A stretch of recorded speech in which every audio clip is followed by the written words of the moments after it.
komunitas komik aku ikut komunitas rebana main rebana Ini ya nanya itu cuma kumpul-kumpul buatan Demak nih bagus nih yang tadinya seru.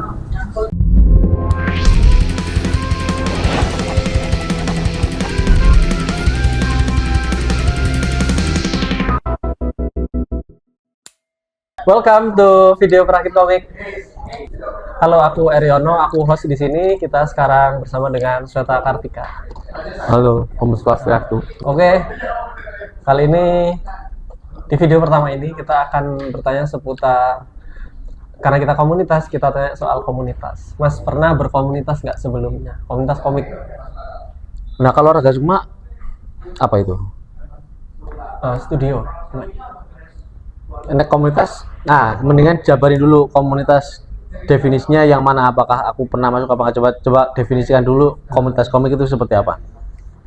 Sejauh yang aku tahu komunitas komik atau komunitas itu biasanya siapapun boleh join. Oh. Terus Nggak ada yang apa, kalau Raga Sukma kan kelihatan kayak eksklusif member gitu kan. Ya. Atau mungkin itu sama-sama komunitas cuma beda ya, tipe mungkin. mazhab lah ya. Kalau yang ini mazhabnya tertutup, itu mungkin lebih keluar. Nah, kalau aku komunitas belum pernah ikut sih. Belum pernah. Jadi pas begitu aku ikut nimbrung sih sebetulnya. Jadi waktu aku masuk komik kan sebetulnya langsung ke profesional, maksudnya udah merilis produk kan. Dari lewat zaman kuliah? Kuliah nggak ada komunitas. Oh, nggak ada. Tahun 2004 sampai 2008 Oh, nggak ada.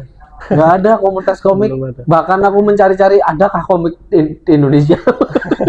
Jadi sampai mana ya, ada nggak ya kayak gitu. Sampai kemudian 2010 itu Toto Hendranto yang bikin Prajurit Dewa ngasih lihat tuh, ini ada komik Indonesia, ini lah dua warna dulu punya Alfi itu, terus Wind Rider ya, bukan Gardena, Wind Rider. Terus dulu masuk eranya koloni ada Sir punya Suryo Laksono, udah ada ya ternyata. Nah, aku nggak yakin sih dengan jumlah segitu doang ada komunitas gitu waktu itu. Mungkin ada, mungkin ya. Mungkin ini komunitas ilustrasi mungkin waktu zaman itu. Ilustrasi juga aku nggak pernah ikut, tapi waktu itu dikenalin sama Azizanur, tahu Azizanur? Azizanur tahu. Ini ada komunitas Komikara namanya, Komikara. yang bikin Kang Oki Ari Baskara apa siapa namanya ya, jadi di Bandung. Tuh kayak apa dan ngapain gitu, tapi waktu itu aku udah mako, udah sama Zaki, udah nerbitin di webkomik mako, ya memang udah profesional itu. Terus diperkenalkan sama Aziza Udah itu 2010 berarti. 2011. 2011. Nah, kan aku rilis komiknya 2011 semua.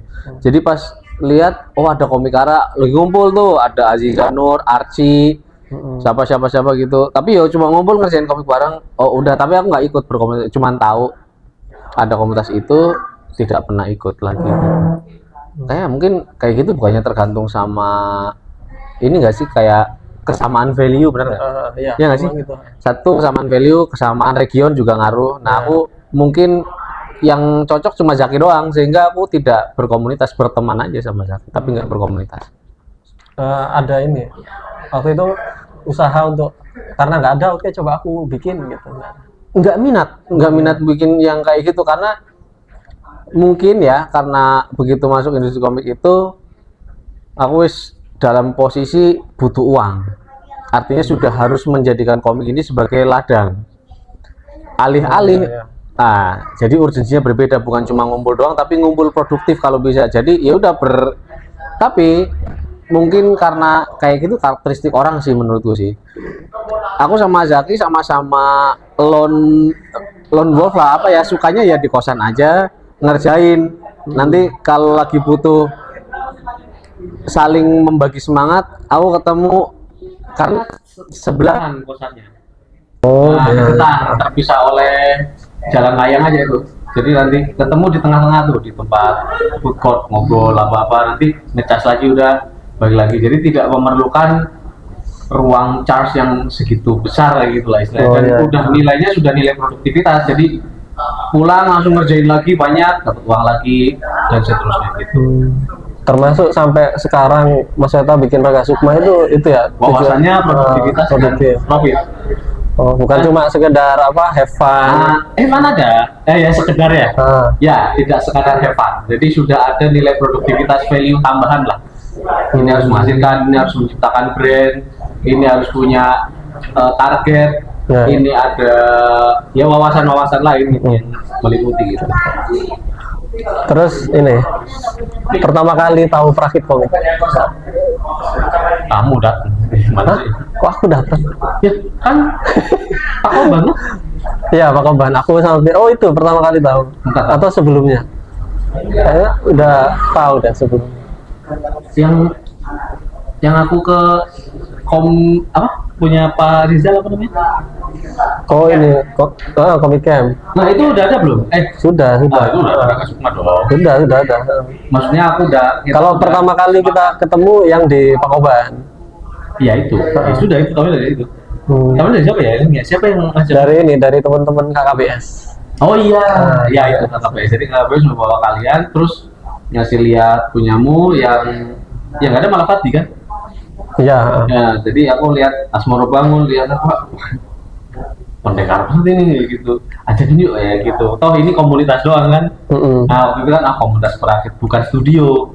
Kalau ngambil kan jadi ngebaca. Kalau studio itu akan mengganggu struktur kan jadinya. Nah, kalau komunitas kan ya silakan berkomunitas kan. Ketika kalian masuk Raga Sukma, komunitas juga tidak bubar Prakit. Kalau studio pasti geger karena ada kepentingan ekonomi kan. Iya. Kan target kalian bukan bahwa kemudian di Prakit itu menjual komik, itu jadi hanya ajang pajang. Ya, bukan prioritasnya. Bukan prioritas profit, tapi ajang pajang untuk ajang memajang gitu loh. Jadi wis buat memajang karya sebagai bentuk pencapaian kan. Nah pencapaian kalau dalam studio profit. Gitu, dirumusin lagi. Oh iya. Jadi dengan angka segini, opla segini, profitnya sampai dapatnya berapa lama dan seterusnya gitu ada perhitungannya. Meskipun kita yang Raga Sukma juga santai-santai juga sih sebetulnya. Terus kira-kira kalau komunitas gitu tiba-tiba berubah gitu orientasinya, yang awalnya cuma seneng-seneng tiba-tiba oke, langsung kita cari profit gitu, bahaya nggak ya? Oh ya. Jadi gini, kayak gitu tuh dibikin dua level.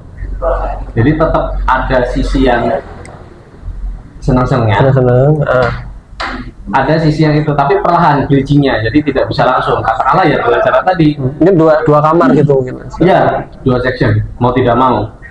Banyak banyak studio besar yang berawal dari komunitas. Kayaknya hampir semua sih, karena mungkin lesehan itu ya, lesehan studio. Ya, dan komunitas itu tidak selalu kadang mungkin nanti otomatis ada seleksi alami sebetulnya sih. Jadi kayak yang memang pada akhirnya bertahan lama, serius, nanti kan kebentuk sendiri, ke mold lah. Oh, dia udah kebentuk nih yang ini. Dan biasanya ada pertumbuhan tuh. Ya kan, mulai pertumbuh, nanti lama-lama yang stay di situ lah, itu yang biasanya yang akan ngebentuk sesuatu lagi gitu, ngeform sesuatu lagi, bisa jadi studio kah atau apa. Yang bahaya ya karena tadi yang tadinya hanya untuk senang-senang terus tidak pakai bridging, langsung dibuang ya, di-push untuk profit. Atau gini, tiba-tiba berwawasan profit tanpa bridging itu bisa bubar. Jadi nggak seru lagi nih. Nah, aku mau cerita dulu lah. Dulu aku sebelum komunitas komik, aku ikut komunitas rebana, main rebana. Ini. Ya, jadi di kampungku waktu SMA itu ada komunitas rebana. Pertamanya itu cuma kumpul-kumpul, main rebana bareng, tuker-tukeran alat, kan beda-beda tuh alatnya. Ini buatan Demak nih, bagus nih. Yang ini dari mana gitu. Jadi terus tukeran teknik nabungnya. Jadi dikenalin, ini namanya rawitan, tadinya seru. Lama-lama terjadilah growth, tumbuh, terdengar. Growth kan menciptakan awareness. Datang tawaran ini. Sana bukan, tapi komunitas sana jadi tahu ada komunitas rebana yang itu terbang, yang itu di sana. Terbang masuk rebana. Di sana, jadi ikut ngumpul, lama-lama jadi formal. Jadi lama-lama jadi kompetisi. Ini sangat organik loh ya. Jadi tidak ada sebenarnya yang membentuk itu, tapi tiba-tiba jadi datang. Itu perform, ayo di terus gimana? Jadi kompetisi. suatu ada member kami yang senior mematahkan aku berkeluh kesah lah, ini udah nggak seru, ini kehilangan jiwa yang kemarin ini. Kok jadi kompetisi sih, kan kita lagi berkumpul sharing ilmu malah. Bahkan ini boleh nggak dibalikin lagi kan dengan sing senior ya, kan jangan sing kuliah ya bang, ya kayak gitu dulu maksudnya. Apa terus saya yang menengahi lah, tengahin aja deh, akhirnya dikembalikan lah seperti semula, senang-senang aja, nggak usah kaku, terus suka-suka aja, kalau telat nggak usah nyinyir kayak gitu gitu.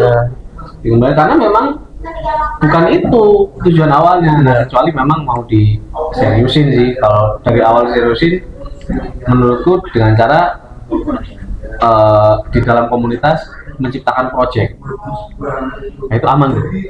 Komunitas bikin project yuk, nggak usah serius dulu. Kayak project kayak strip mingguan di Perakit Komik. Ya, ada project. Nanti kebentuk targetnya sama growth, sama pertumbuhan skill lah ya. Nanti lambat laun kan ruang pajang ada, jadikan komunitas itu tempat pulang sih menurutku. Tempat pulang dan bersenang-senang. Karena kalau bener rumahnya bagus, quote unquote rumah ya, itu komunitasnya awet terus. Nah, kebanyakan kan mengubah brand komunitas digeser, nggak ada bridging gitu, jadi bubar, besoknya udah nggak ada lagi. Terus kalau itu udah bekerja ya jangan disesali aja, ya udah berhasil.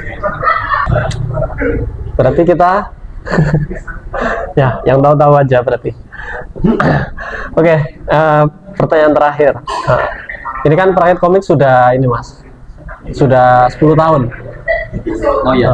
Ini terakhir kesan dan pesan sampean aja ke teman-teman Perakit. Oh iya. Apa ya? Ya pokoknya nggak ada keharusan sih sebetulnya. Cuman di dalam komunitas kita ikut kata-kata Ahmad Dahlan sih sebetulnya. Jadi aja Ahmad Dahlan. Iya.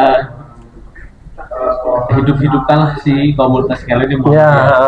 Hidup-hidupinlah Muhammadiyah, jangan mencari hidup di Muhammadiyah. Kamu bikin itu hidup. Iya, ya. Jadi buatlah itu tetap awet, karena nanti balik lagi ke situ gitu. Itu rumah berkarya gitu dalam komunitas itu. Jadi usahakan sih nih dalam komunitas itu memang betul ada yang mengetuai, ada yang senior lah istilahnya. Tapi yang lain juga boleh untuk sharing, berbagi ilmu, semuanya lah, berpengalaman. Karena ini saya adalah orang yang selalu kepo dengan setiap zaman ini spiritnya apa, semangatnya ya. Dan bagaimana generasi-generasi baru ini berpikir. Nah, komunitas itu menurutku ruang terbaik untuk kita mengetahui nih pola pikir generasi berikutnya. Kayak misalnya sekarang aku ikut kompilasi Novarium, aku pengen ngerti dengan gap year segitu apa yang terjadi di pola pikir gitu. Beda ternyata. Ini ya. Gap year-nya itu ngaruh. Orang yang selalu kepo dengan setiap zaman ini spiritnya apa, semangatnya. Ya. Dan bagaimana generasi-generasi baru ini berpikir. Nah, komunitas itu menurutku ruang terbaik untuk kita mengetahui nih pola pikir generasi berikutnya. Kayak misalnya sekarang aku ikut kompilasi Novarium, aku pengen ngerti dengan gap year segitu apa yang terjadi di pola pikir gitu. Beda ternyata. Ini ya. Gap year-nya itu ngaruh. Nah, itu aku mungkin tidak berkomunitas, tapi aku mengikuti komunitas-komunitas lain, nimbrung supaya ngerti pola pikirnya kayak gini, ada urgensi seperti ini gitu. Nah, makanya di komunitas itu fasilitasi aja semuanya. Jadi ya kalau ngeliat mereka komik itu sudah pada tracknya, justru malah kalau di-push lagi namanya studio, jadi studio Perakit jadinya. Kalau mau nge-push loh ya. Kalau mau stay komunitas ya, karena pasti beda value. Mungkin wawasannya bukan profit, tapi growth, pertumbuhan skill para membernya. Udah fokusnya ke situ dulu aja. Cari uang ya masing-masing aja. Nanti kalau pulang ke sini. Seperti yang kita lakukan sekarang. Nah, ya udah kayak gitu aja. Jadi nanti misalnya apa ya dipikul bareng, karena juga komunitas ya. Misalnya kayak boring yuk piknik bareng, kemah bareng, ya kayak gitu tuh. Aku suruh tuh kayak gitu. studio beda, udah ada anggarannya tuh. Jadi studio kan udah menganggarkan setahun sekali piknik, nah itu ada anggarannya tuh harusnya. Kayak anggaran event, nah ini kayak ini nih, anggaran event. Nah kalau komunitas barengan, patungan, kayak gitu ya, itu serawungnya komunitas itu yang membuat awet. Terus sudah on the track, bagus sekarang dengan adanya exposure kali ya sebutannya ini. Iya. Sudah adanya exposure, terus sudah ada mulai target-target karya, nah itu sudah sangat membantu sih untuk bertahan komunitas ini. Bertahan aja cukup ya. Ya, siap. Maksudnya the list lah ya. Ini juga bagian dari bagaimana kita bertahan. Nah, kita bermunculan media-media baru seperti TikTok dan lain-lain. Nah, kita coba masuk ke sana. Oke, sekian video pertama kita. Nah, makasih Mas Weta. Nah, sampai jumpa di video berikutnya. Dadah.